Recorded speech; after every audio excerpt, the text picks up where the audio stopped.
Jesus para todos os discípulos. E eu vou pedir para você ir abrindo a sua Bíblia no Evangelho de Mateus, no capítulo de número 14. Evangelho de Mateus, capítulo 14, não, capítulo 4. Mateus, capítulo 4, que é o mesmo capítulo que nós usamos no domingo passado, quando nós falamos um pouquinho sobre se desapegar das situações que nos prendem, quando Jesus nos chama. E nós vamos continuar falando sobre esse tema, do chamado de Jesus, baseado ali no chamado de Pedro, de André, de João, mas também nós vamos ver outros aspectos ali do chamado de Jesus, focando hoje na pesca de gente. Porque essa frase, essa expressão, pescadores de gente, foi o que despertou a curiosidade dos primeiros discípulos que foram chamados por Jesus, no caso Pedro e André, que estavam pescando, e Jesus usou ali um trocadilho, com ali a cultura da pesca. Ele falou: se vocês me seguirem, eu vou transformar vocês em pescadores de gente. E que nós possamos meditar um pouquinho mais, então, nessa palavra, nessa noite. Eu pedi para você abrir, eu não abri a minha Bíblia, Mateus 4, versículo 19. Onde a palavra de Deus nos diz assim: Jesus lhes disse: sigam-me, e eu farei de vocês pescadores de gente. Me siga e descubra o que é ser um pescador de gente. Na verdade, a gente sabe já que pescar gente tem a ver com evangelismo, tem a ver com igreja, tem a ver com comunidade. A questão é o quanto disso nós conseguimos compreender de verdade. O quanto dessa pesca é relevante na nossa vida. Porque a gente precisa entender que Jesus não falou isso sobre pescar gente apenas para chamar a atenção dos primeiros 2 discípulos. Porque ele só fala isso para Pedro e André. Jesus fala sobre a pesca de gente porque essa de fato é a grande missão do discípulo. Nós já estamos há 3 domingos falando sobre o chamado que Jesus nos faz para várias coisas, e num primeiro momento o chamado era só para seguir, como nós vimos no domingo retrasado. Primeiro momento era só para seguir, não era para fazer nada. Mas agora que a gente segue, a gente precisa entender o que a gente precisa fazer. Para onde a gente precisa ir? E tudo isso tem a ver com a pesca de gente, ou com o evangelismo. Mas o que isso significa? O que pescar gente significa? O verso 19, num primeiro momento, ele é ali um chamariz para os primeiros discípulos. Mas aqui nesse texto a gente precisa entender por que Jesus desperta a curiosidade dos discípulos. Primeiro, obviamente, porque eles eram pescadores. E era meio que óbvio Jesus usar ali a técnica da pesca para fazer com que eles se sentissem atraídos pela mensagem de Jesus. Mas tem um outro significado também, Se a gente parar para analisar o que é a pesca, ela exige algumas coisas de nós. Por exemplo, pescar exige paciência. Eu não sou lá um grande pescador, longe disso, mas bem longe mesmo. Mas a gente sabe, por mera observação, que a pesca exige paciência. E se a gente pensar naquela pesca, não naquela pesca como hobby, que às vezes alguns irmãos têm o gosto pela pesca, vai lá, ou vai para um pesca e pague, ou vai ali por meio de um arroio e fica ali jogando a linha, tentando pescar, gosta dessa função da pescaria. Não é muito a minha praia, não me atrai tanto assim esse tipo de atividade. Mas se a gente parar para analisar a pesca profissional, aquela que vai vender o peixe para o mercado, ela exige paciência. Quando o pescador entra no barco, ele não tem garantia nenhuma de que ele vai ir para o mar e voltar com peixe. Ele não tem nenhuma garantia. Ele vai usar do quê? Da expertise dele, da sabedoria dele com relação ao clima, à maré, à posição da lua, à época do ano. Mas garantia ele não tem nenhuma. E mesmo que a pesca seja boa, isso exigiu algumas coisas dele. Exigiu paciência, dedicação. Porque é comum quando a gente vê, por exemplo, aquela rede de pesca, né? Apesar de eu não ter nenhuma afinidade com pescaria, o meu avô, já falecido, ele era pescador quando mais novo, né? O pai adotivo da minha mãe. Ele era pescador, né? Era inclusive tio do Chornac aqui, que tem um Pesque Pague hoje, né? E ele cultivava isso, essa cultura da pesca, ele sabia consertar a rede. E eu via ele lá, pegava um rolo de nylon, lá tinha um utensílio que usava, eu não sei o nome, é como se fosse uma agulha, né? E ele ficava lá trançando aquela trama da rede de pesca para consertar os buracos. E mexer com nylon não é algo muito fácil assim, né? Porque o nylon não é tão maleável assim, igual a linha, por exemplo. A linha de lã, né? De tecido.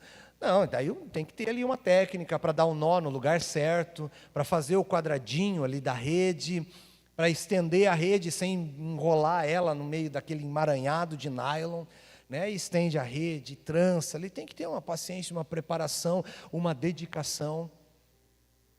E quando a gente pensa na pesca profissional mesmo, tem que ter um trabalho em equipe.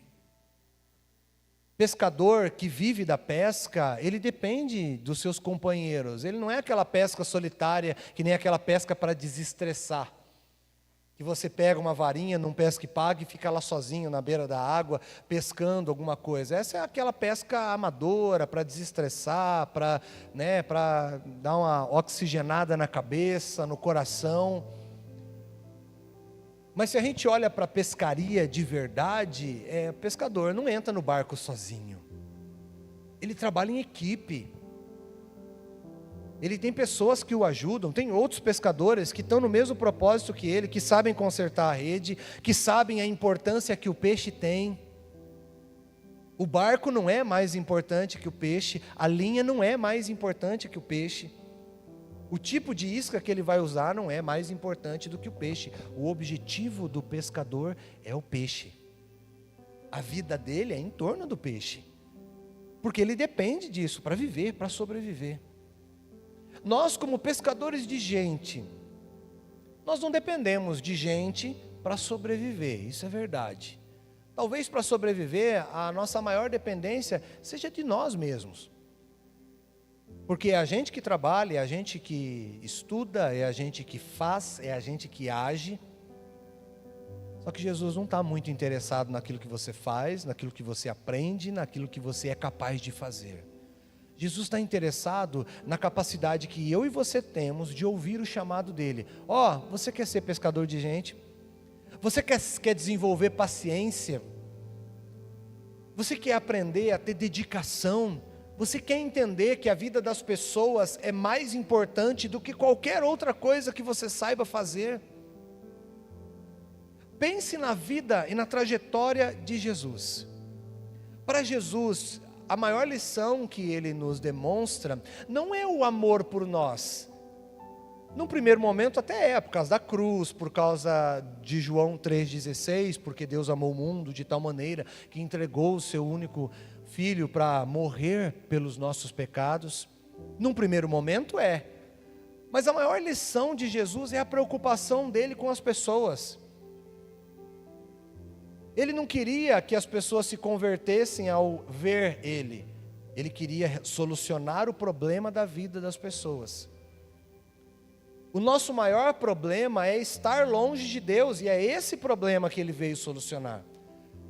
Só que você concorda comigo que a nossa vida aqui nesse mundo, a gente carrega um monte de outros problemas. Enquanto Jesus não volta, a gente sente dor, a gente tem que resolver problema entre nós, a gente tem que pagar conta, a gente tem que educar os nossos filhos, a gente tem que apresentar os nossos filhos. A gente tem que fazer um monte de coisa. E algumas dessas coisas, além de nos darem trabalho, elas nos causam dor. Chega o inverno para nós aqui no Rio Grande do Sul, doenças respiratórias. E aí a gente já vem de uma época de trauma por causa da Covid, né? Então começa a tossir, você já dá aquele arrepio lembrando, será? Alguns não tanto, né? Mas outros já ficam pensando, ixi, e agora? Vê a notícia no jornal lá, aumenta o número de procura nas UPAs e nas unidades de saúde, aí, será que vai começar de novo? No frio sempre tem a alta, sempre nos causa dor. Assim como às vezes nós sentimos dor por causa de outra pessoa que nos diz alguma coisa que nos incomoda, que machuca o nosso coração. Só que todas essas situações estão ligadas com pessoas. Compreender o que Jesus estava falando sobre, como assim, Jesus? O que o Senhor quer com pescar gente? O que isso quer dizer? Aonde o Senhor quer nos levar? A gente precisa compreender que a pesca de pessoas tem a ver única e exclusivamente com pessoas. Às vezes, por estar na igreja, nós imaginamos que pescar pessoas é fazer um culto de evangelismo, convidar uma banda e um pregador para a igreja e chamar as pessoas para a igreja. Isso funciona para trazer as pessoas para a igreja, mas não necessariamente significa a pesca. Jesus olhava para o individual do coração de cada um de nós.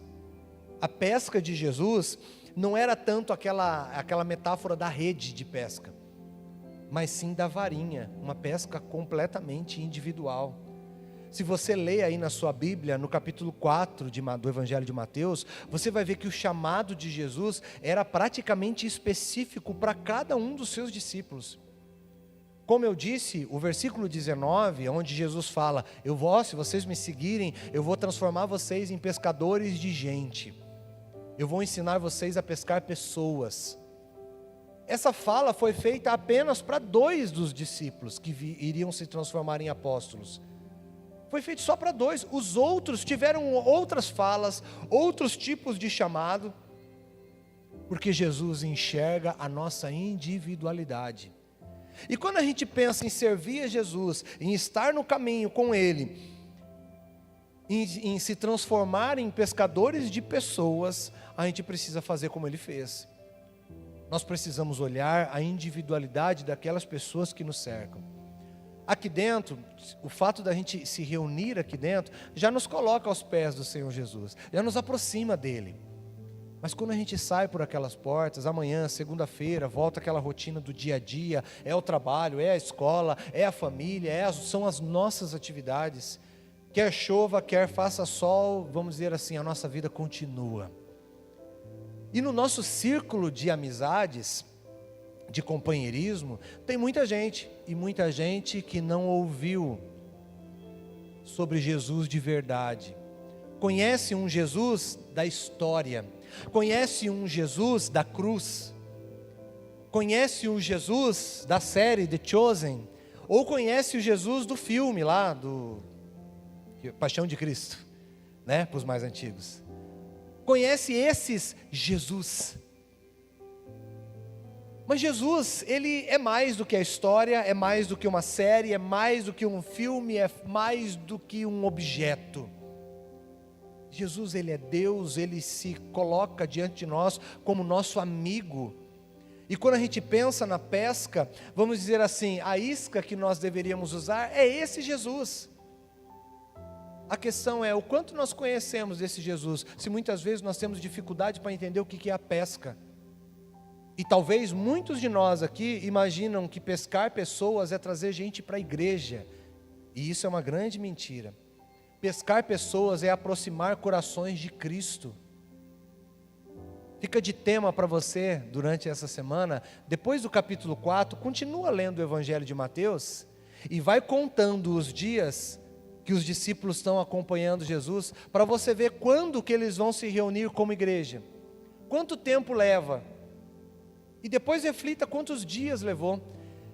E eu já dou um spoiler para você, você vai perceber que não levaram dias e nem meses, foi bem mais tempo do que você talvez imagine, até Jesus colocar eles dentro de uma reunião que se parecia com a igreja.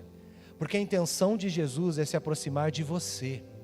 Assim como a nossa intenção, como pescadores de gente, é fazer com que outras pessoas se aproximem de Jesus. E a consequência é sim a igreja. A consequência. Estarmos aqui é a consequência de já termos sido pescados por Jesus. De já termos tido um encontro com Ele. Amém? E hoje eu quero ler um versículo que nós não lemos nos últimos 2 domingos, dentro desse contexto de Mateus, que é o versículo 17, e eu convido você aí na sua Bíblia, no capítulo 4 ainda, no verso de número 17. Porque para cumprir a missão, né, esse propósito de pescar pessoas, eu preciso compreender o que a pesca de gente significa, mas eu tenho que levar em conta algo que Jesus fala antes de iniciar o chamado dos discípulos, que está aqui no versículo 17, onde a palavra de Deus nos diz: a partir de então, Jesus começou a anunciar a sua mensagem, dizendo: arrependam-se, pois o reino dos céus está próximo. Se eu quero cumprir a missão, se eu escuto o chamado de Jesus para o meu coração, e eu quero de fato entender o que é a pesca de gente, e eu quero me tornar um pescador de gente, porque isso chamou a minha atenção, e eu quero fazer parte do reino de Deus. Lembrando que o fazer parte do reino de Deus já nos transforma em pescadores, de uma forma ou outra. Já recebemos ali pelo menos aquela estrelinha de pescador honorário, para quem está iniciando a pesca, mas alguma coisa sobre a pesca a gente já está ali, porque a gente faz parte do reino. Só que se eu vou pescar pessoas, eu preciso entender o que Jesus está fazendo no verso 17. Vamos entender. O versículo começa dizendo: a partir de então o quê?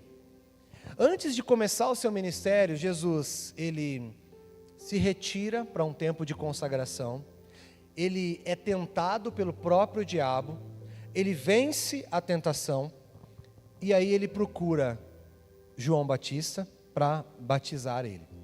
E depois do batismo, aí vem o versículo 17, né? E depois de tudo isso, Jesus inicia o seu ministério. Com o quê? Com uma mensagem: arrependam-se, pois o reino dos céus está próximo.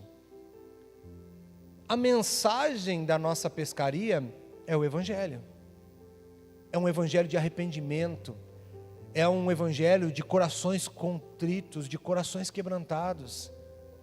É um evangelho onde vidas dobram os seus joelhos, não para pedir bênçãos materiais, mas é um evangelho onde nós nos arrependemos para poder entrar no céu. Não para obter um benefício aqui nessa terra.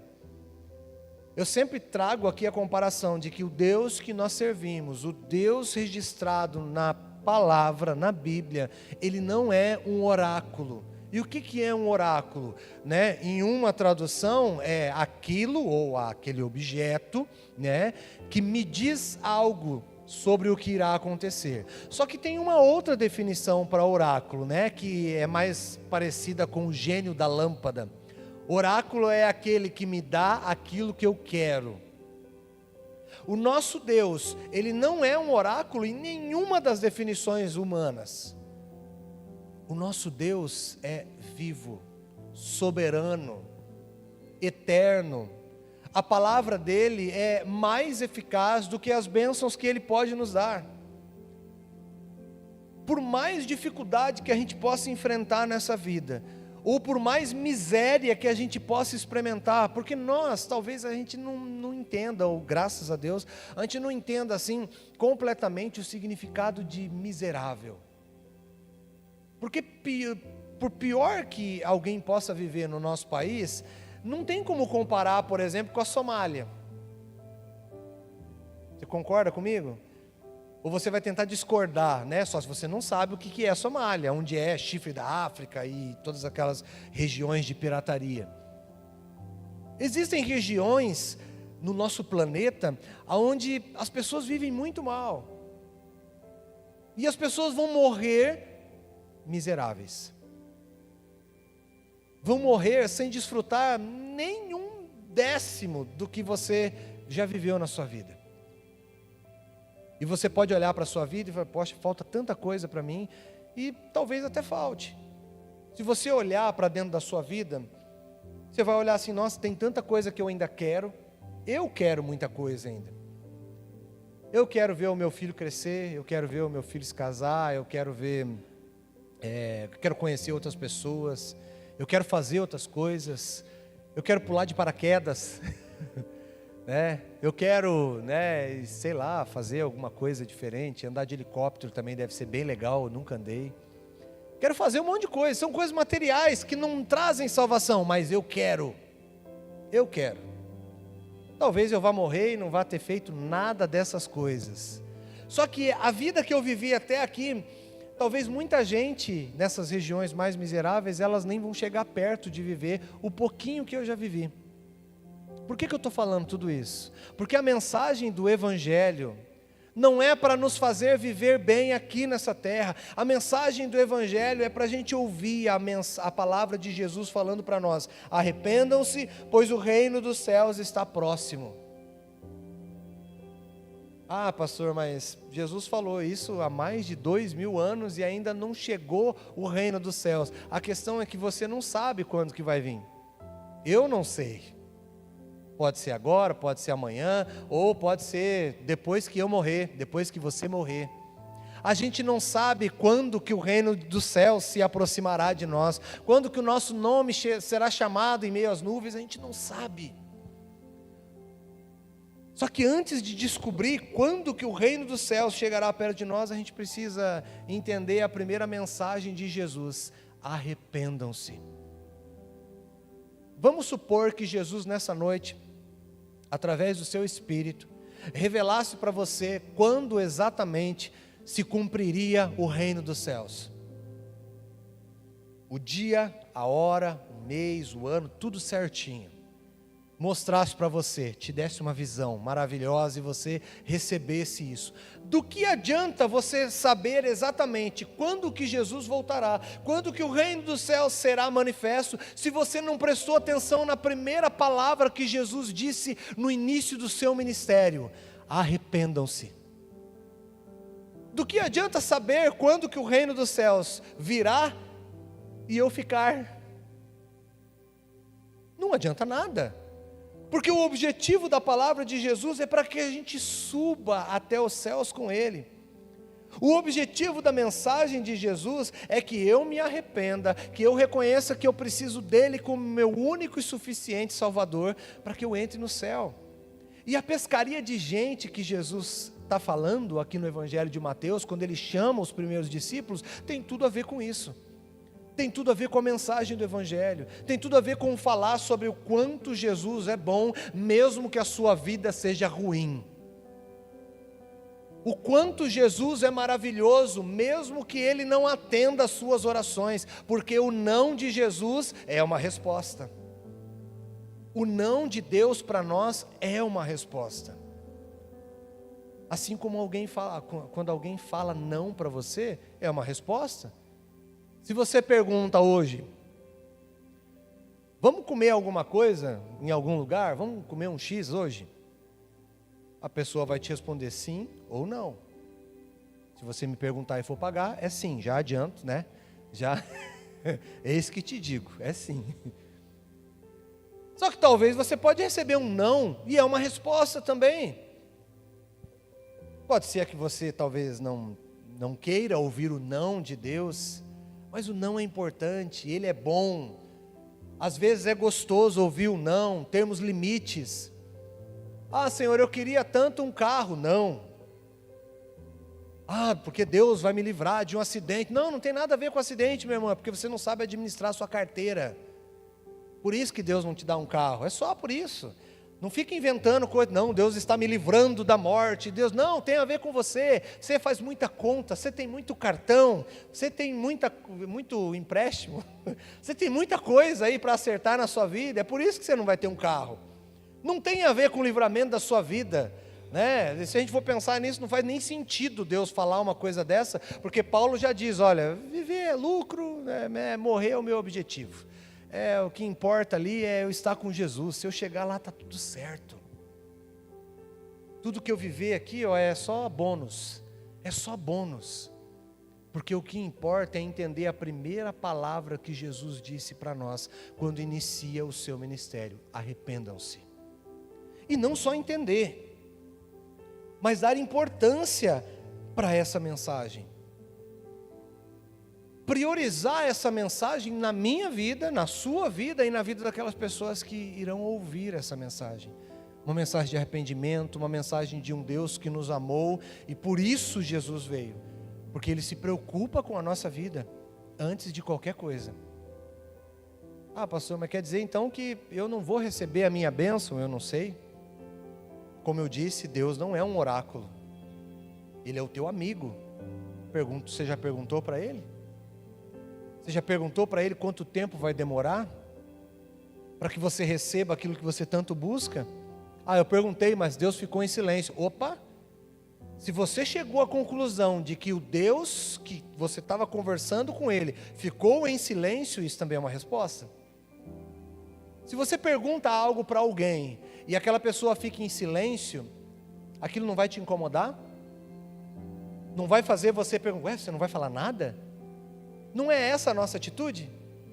Se chegar hoje no final do culto ali e você cumprimentar alguém, você chega na minha frente e fala: paz, Senhor, e eu ficar em silêncio para você, não estender a mão e ficar ali parado, por mais estranho que isso possa ser, né? A cena possa ser, né? Mas isso não vai te incomodar? Não vai fazer você ter alguma reação? Não vai fazer você perguntar pelo menos: ué, o que houve, pastor? Está passando bem? Dá um tapinha nas costas, né? Perguntar ali: ué, o que está acontecendo? Você não vai falar nada? O que acontece é que às vezes a gente acha que Deus é obrigado a sempre falar as coisas. E aí a gente pergunta para Ele e Ele não fala nada, ou seja, Ele já respondeu, é o silêncio, Ele vai ficar quieto. E o que Ele quer? Ele quer que você pergunte: Deus, o Senhor não vai me falar nada? E aí Ele fica em silêncio, e você insiste: Deus, o Senhor não vai falar nada para mim? É só o silêncio mesmo? Me dá um sinal, diga para mim pelo menos que é só o silêncio, para acalmar esse meu coração. O próprio Jesus não ensina a gente a insistir. Olha, bata na porta do céu, insista, seja perseverante, busque e você vai encontrar, mas busca, seja insistente, chama pela presença dEle, busque pelo nome dEle, não para, insiste com Ele. Quando o silêncio te incomodar, busque ainda mais a presença dEle. Mas lembre-se que o Senhor sempre vai inquietar o nosso coração com relação à primeira palavra que Ele disse no início do seu ministério: arrependam-se. E isso é importante para nós, porque todos os dias nós precisamos cumprir essa palavra. Eu e você precisamos nos arrepender todos os dias. Amém? Eu quero convidar você a ir para mais um versículo, aqui no Evangelho de Mateus também, mas agora eu convido você a sair do capítulo 4. Aí os irmãos que já estão nos 2 últimos cultos vão falar: ufa, ufa, vamos sair do capítulo 4. Vamos lá para o capítulo 28 do Evangelho de Mateus, o último capítulo de Mateus, e vamos ler os últimos versículos do Evangelho de Mateus, o versículo 19 e o versículo 20. O chamado que Jesus nos faz para sermos pescadores de gente, que é a nossa grande missão, ela vem desses versículos. Eu preciso compreender o que é a pesca de pessoas. Eu preciso dar importância para a mensagem do Evangelho, porque é através dela que eu conquisto o coração das pessoas. É através da mensagem do Evangelho até Cristo, não por causa das bênçãos. E eu preciso assumir uma responsabilidade de ser um pescador de gente. E é isso que esses 2 últimos versículos do Evangelho de Mateus, que falam para nós sobre a grande comissão, vão dizer para o nosso coração nessa noite. Versículo 19: portanto, vão e façam discípulos de todas as nações, batizando-os em nome do Pai, do Filho e do Espírito Santo. Ensinem esses novos discípulos a obedecerem a todas as ordens que eu lhes dei. E lembrem-se disso: estou sempre com vocês até o fim dos tempos. Essas palavras, elas foram ditas por Jesus, depois dele ser crucificado, depois dele morrer, ressuscitar, ficar aí andando entre as pessoas por mais ou menos 40 dias, E aí depois disso ele reúne algumas pessoas e começa a fazer ali as suas últimas orações por aquelas pessoas e o seu último discurso. E aqui no Evangelho de Mateus, o último discurso de Jesus, antes dele ser levado aos céus, é narrado nesses 2 últimos versículos, que a gente chama de grande comissão. Por quê? Porque é onde Jesus nos chama e nos dá uma ordem direta. Olha, vocês precisam fazer outras pessoas iguais a vocês. Iguais a vocês.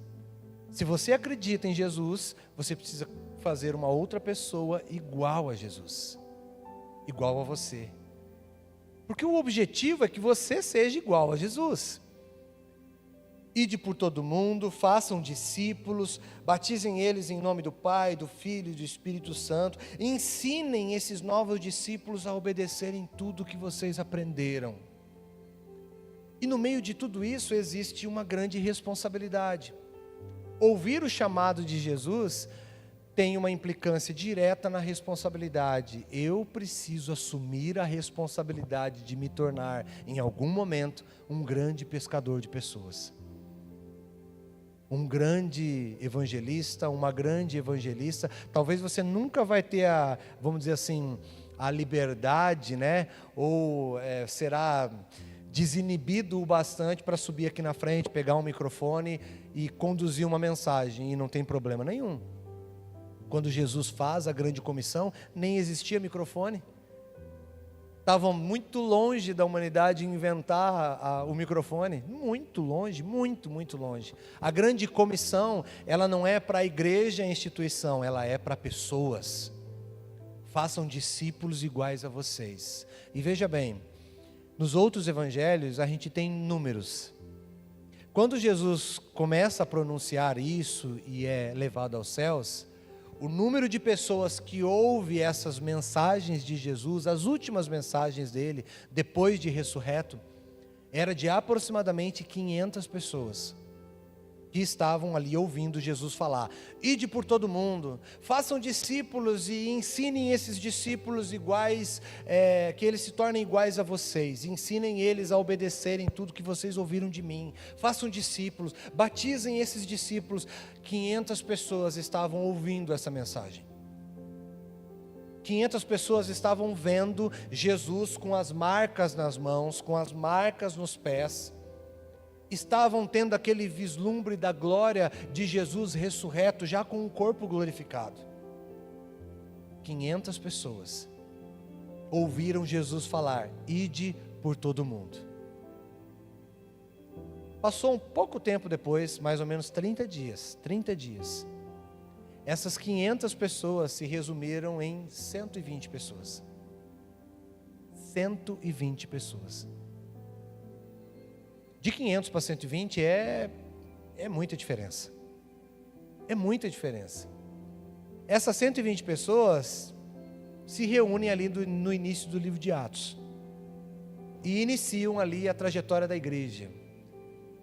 As primeiras atitudes da igreja. Com 120 pessoas. Talvez, se eu e você estivéssemos lá, no meio daquelas 120 pessoas. E eu acredito que no meio daquelas 120 pessoas, os discípulos estavam lá, os apóstolos estavam lá. Tinha muita gente que estava perguntando, mas nós não éramos 500? O que aconteceu? O que aconteceu com os outros? Cadê todo mundo? 500 estava dando até uma esperança, né? Tem até aquele filme dos 500, não era 500, era 300, né? Nem dá para usar o filme como exemplo. nem o filme vai ajudar. Não era 500, era 300. Mas mesmo assim, né, era menor ainda. Se tivesse pelo menos 300, dava para nós fazer um cerco ali, achar uma beirada de uma praia que só tinha um caminho, dava para tentar fazer alguma coisa. Mas nem 300 tinha. Só 120 sobraram. Só que esses 120 mudaram o mundo. Literalmente mudaram o mundo. Porque se não fosse por causa da responsabilidade que aquelas 120 pessoas assumiram ao ouvirem Jesus falar, ide por todo mundo e pregai o evangelho, e todo aquele que aceitar o evangelho, batiza essa pessoa, Faz essa pessoa confessar que aceitou a mensagem da salvação diante de todo mundo e batiza ela em nome do Pai, em nome do Filho e do Espírito Santo. E as pessoas ouvindo aquilo, essas 120 pessoas assumiram essa responsabilidade. Essas 120 pessoas falaram: eu vou, eu quero batizar gente. Claro que eu vou. Eu estou vendo esse Jesus que antes estava ali há 30 dias atrás, há um mês atrás, ele estava pendurado numa cruz, e agora ele está aqui vivo, com a marca dos pregos nas mãos e falando para mim: ide por todo mundo. É claro que eu vou. 120 pessoas assumiram a responsabilidade de ir.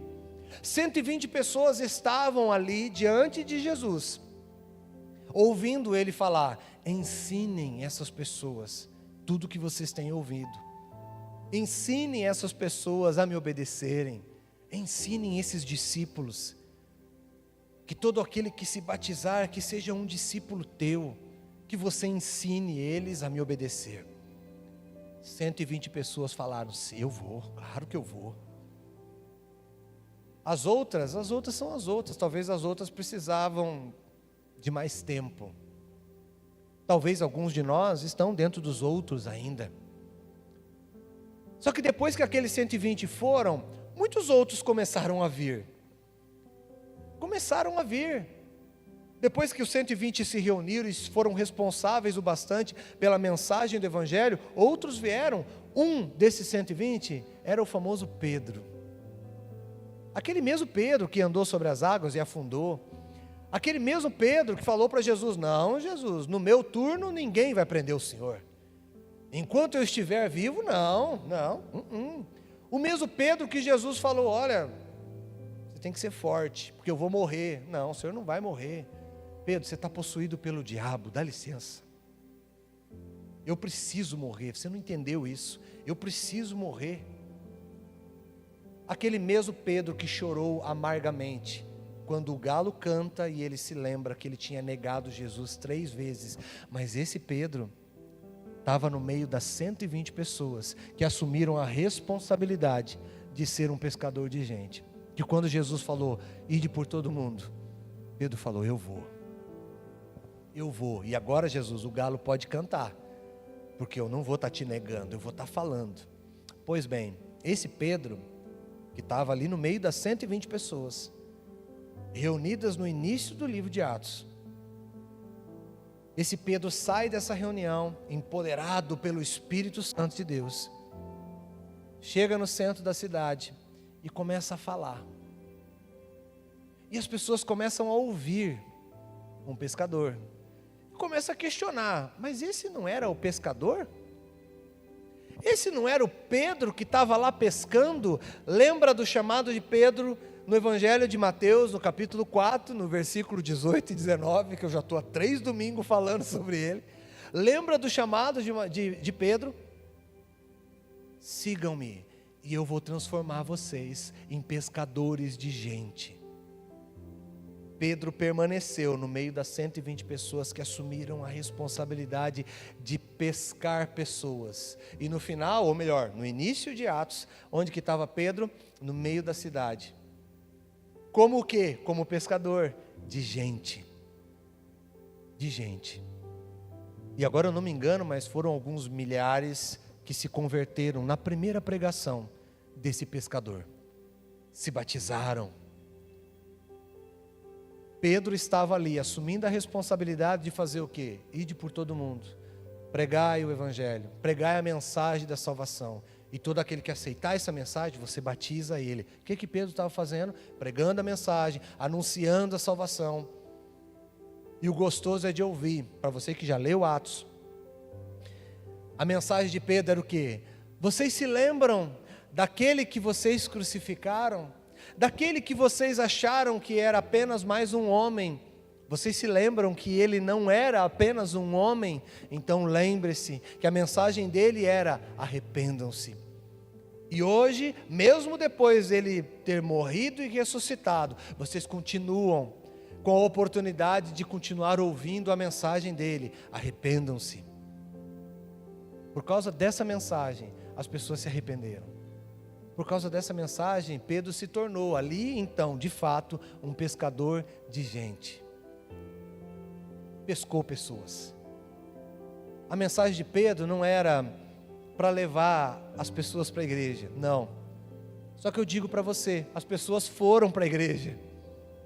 Pedro não falou, olha, eu preciso que vocês venham para a igreja, não.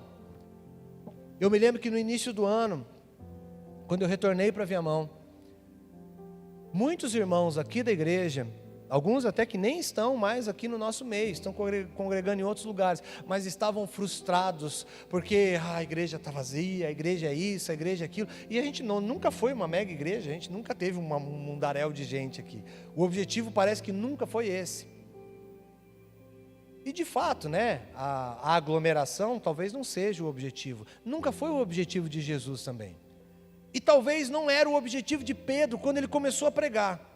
Mas uma coisa é fato, quando a gente prega a mensagem do arrependimento, as pessoas vão para a igreja, porque foi o que aconteceu com Pedro. A mensagem de Pedro é, olha, aceite Jesus e vá para a igreja? Não, a mensagem de Pedro era, arrependam-se, porque aquele que morreu na cruz e ressuscitou ao terceiro dia, é o Filho de Deus, é o Filho de Deus.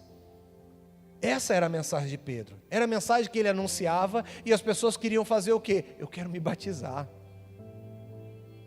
eu quero que você ore por mim, e que o Espírito, o Filho e o Pai venham sobre mim, eu quero experimentar desse teu poder, Pedro, como que você foi transformado de um pescador, nisso, e talvez ele teve a oportunidade de falar para alguns, não, nisso não, eu continuo pescador, só que o meu produto mudou, agora eu pesco gente, eu não pesco mais peixe, agora o mais importante para mim são as pessoas, é o coração daquele que ainda não se arrependeu, e eu fico imaginando Pedro, lembrando de tudo que Jesus já havia falado, enquanto ele ainda estava numa fase de construção, quando Jesus falava para ele, ou melhor, falava nos seus discursos, né, olha, vocês precisam amar o próximo como a si mesmo, vocês precisam dar a outra face, vocês precisam se arrepender, vocês precisam acreditar mais, vocês precisam ter fé.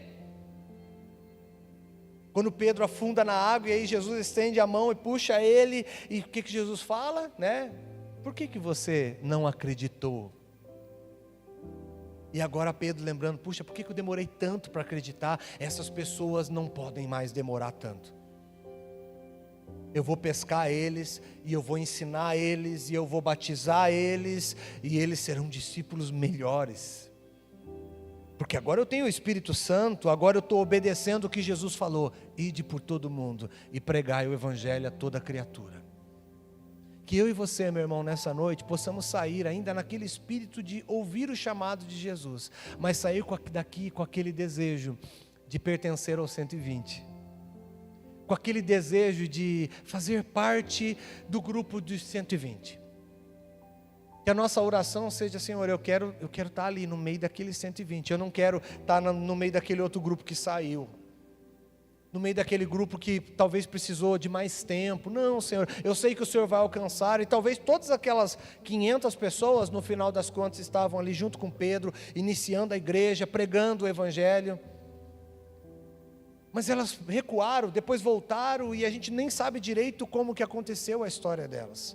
A gente não sabe se elas estavam ali anunciando, obedecendo Jesus, a gente não sabe se elas ouviram o chamado de Jesus, e nós estamos aqui falando sobre Jesus nos chamar, e o exemplo que nós temos na palavra de Deus, das pessoas que ouviram o chamado de Jesus, é das 120 pessoas, que ouviram o chamado de Jesus, e assumiram para si a responsabilidade de ir e pregar, de ir e anunciar. E eu já adianto para você, que no mês que vem, a gente vai ter uma oportunidade para isso, de ver o quão bons pescadores nós nos tornamos. Porque no mês que vem a gente vai ter um culto só para trazer essas pessoas, que a gente ora, que a gente busca, que a gente intercede, pessoas que precisam ser batizadas. Pessoas que precisam ouvir a mensagem do arrependimento, pessoas que precisam ouvir, arrependa-se, arrependa-se. Você quer uma bênção? Deus pode te dar, mas Deus pode te dar algo melhor, que é o perdão, que é a boa notícia, que é o Evangelho. Deixa a bênção correr atrás de você. A bênção vai te alcançar, mas antes arrependa.